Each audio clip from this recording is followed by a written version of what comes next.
अस्सलाम वालेकुम मैम। एक नौजवान लड़का मिस मदीहा को अपनी तरफ मुतवज्जा करता है। मिस मदीहा कहती है, वालेकुम अस्सलाम। जी कहिए। लड़का कहने लगा, मैम आप मुझे पढ़ा दें, मैंने आपका बहुत नाम सुना है। मिस मदीहा कहने लगी, जी ठीक है, आप कल से इंस्टीट्यूट आ जाएं, मैं आपको पढ़ा दूंगी। लड़का कहने लगा, पर मैम मैंने अंदर एडमिन ऑफिस से पूछा है, वो दाखिले के लिए 2 लाख 1 साल का मांग रहे हैं, लेकिन मैं तो इतनी फीस अदा नहीं कर सकता। मेरे वालिद तो एक मजदूर हैं, पहले ही बड़ी मुश्किल से घर का गुजारा हो रहा है। आप प्लीज मुझे अपने घर पर पढ़ा देना, मैं वहाँ पढ़ने आ जाया करूंगा। मिस मदीहा कहने लगी, लेकिन हमें इंस्टीट्यूट से बाहर किसी को भी पढ़ाने की इजाजत नहीं है। इस तरह अगर इंस्टीट्यूट वालों को पता चल गया तो वो मुझे नौकरी से ही निकाल सकते हैं। लड़का कहने लगा, मगर मैम आप मुझे घर पर पढ़ा देंगी तो मेरा बहुत भला हो जाएगा।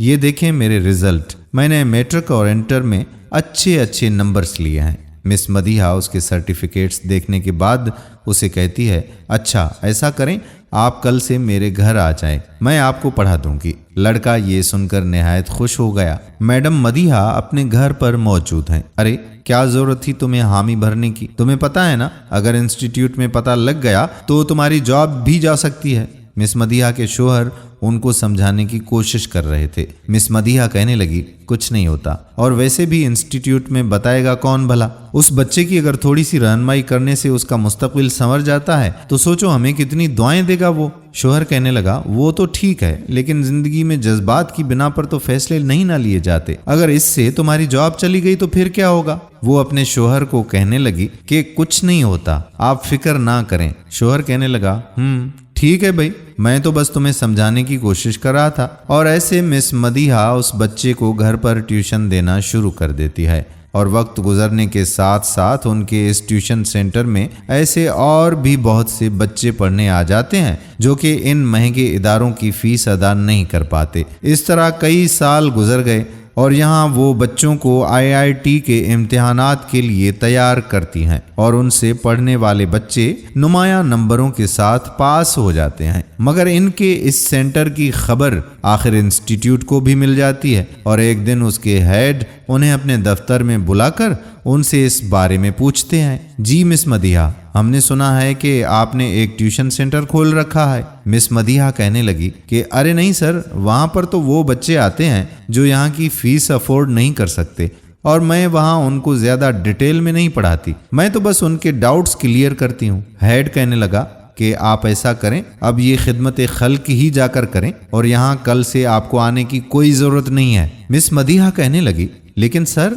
सोसाइटी को रीपे करना भी तो हमारा फर्ज बनता है ना, अगर हम इन बच्चों का नहीं सोचेंगे तो ये पीछे रह जाएंगे। वो इतने काबिल और ज़हीन बच्चे हैं, मैं तो बस उनकी मदद की कोशिश कर रही थी। मुझे तो लगता है हमारे इंस्टीट्यूट को भी ऐसा कुछ करना चाहिए। हेड ने कहा कि ठीक है, आप जाएं और करें जाकर सोसाइटी को रीपे। मुझे अपने इंस्टीट्यूट का सोचना है और अपने फायदे का, ना कि उन लोगों का। अब आप जाएं यहाँ से। मिस मदीहा वहां से मायूस घर आ गई। शोहर कहने लगा कि मैंने तुम्हें पहले ही कहा था ना कि ये सब ना करो, अब चली गई ना तुम्हारी भी जॉब। लेकिन हाँ, अब क्या हो सकता है, तुम जानती हो ना कि कोविड की वजह से पहले ही मेरी जॉब चली गई थी, और अब तुम्हारी भी गई। अब कैसे घर चलेगा, और हमारी सेविंग्स भी इतनी नहीं है कि उसको ढंग से चला सकें, और इसीलिए कोचिंग को हमें बंद करना होगा। मिस कहने लगी कि मगर हम कैसे बंद कर सकते हैं, उन बच्चों के फाइनल इम्तिहान बस कुछ ही दिनों में हैं, उनका बहुत नुकसान हो जाएगा। शोहर ने कहा, वो सब तो ठीक है,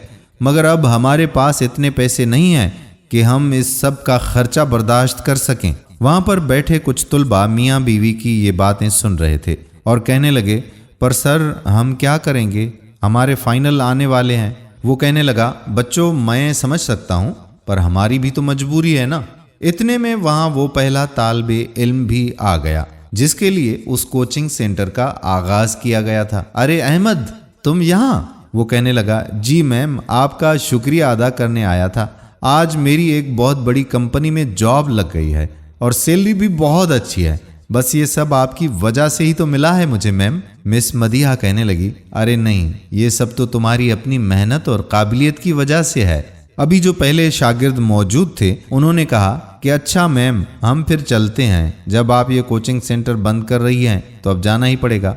वो बोला, अरे क्या हुआ मैम, आप कोचिंग क्यों बंद कर रही हैं? मिस मदीहा ने अहमद को बताया کہ بس وہ کورونا کی وجہ سے پہلے ہمارے صاحب کی جاب چلی گئی اور اب مجھے بھی انسٹیٹیوٹ نے نکال دیا ہے، کیونکہ ان کو ہمارے اس کوچنگ سینٹر کا پتہ چل گیا ہے اور ہم اس کے ایکسپینسز برداشت نہیں کر سکتے۔ احمد کہنے لگا، ارے میم آپ کوچنگ بند نہ کریں، میں اس کے سارے اخراجات برداشت کر لوں گا۔ جب مجھے ضرورت تھی تب آپ نے میری مدد کی تھی، تو میں آج اس مقام پر پہنچا ہوں۔ ان میں سے بھی کیا پتا کہ کس کی زندگی اس کوچنگ سینٹر کی وجہ سے بدل جائے۔ مس مدیحہ بہت خوش ہو گئی اور کہنے لگی، اگر ایسا ہو جائے تو بہت اچھا ہو جائے گا، مجھے بھی ان کو بیچ راہ چھوڑنا بالکل اچھا نہیں لگ رہا تھا۔ احمد کہنے لگا، ہاں کیوں نہیں میم، آخر اب میرا بھی تو فرض ہے کہ میں کچھ سوسائٹی کو ری پے کروں۔ دوستو، اگر ہمارے معاشرے میں ہمارے استادوں کی ایسی سوچ بن جائے تو ہمارے سب بچوں کی زندگی ہی سنور جائے۔ ہم امید کرتے ہیں کہ ہماری آج کی ویڈیو آپ کو پسند ضرور آئی ہوگی۔ اگر ویڈیو پسند آئی ہے تو اپنے دوستوں احباب کے ساتھ اسے شیئر بھی ضرور کیجیے گا۔ آنے والی ویڈیو تک اپنے میزبان قادر بخش کلہوڑوں کو اجازت دیجیے۔ اللہ حافظ۔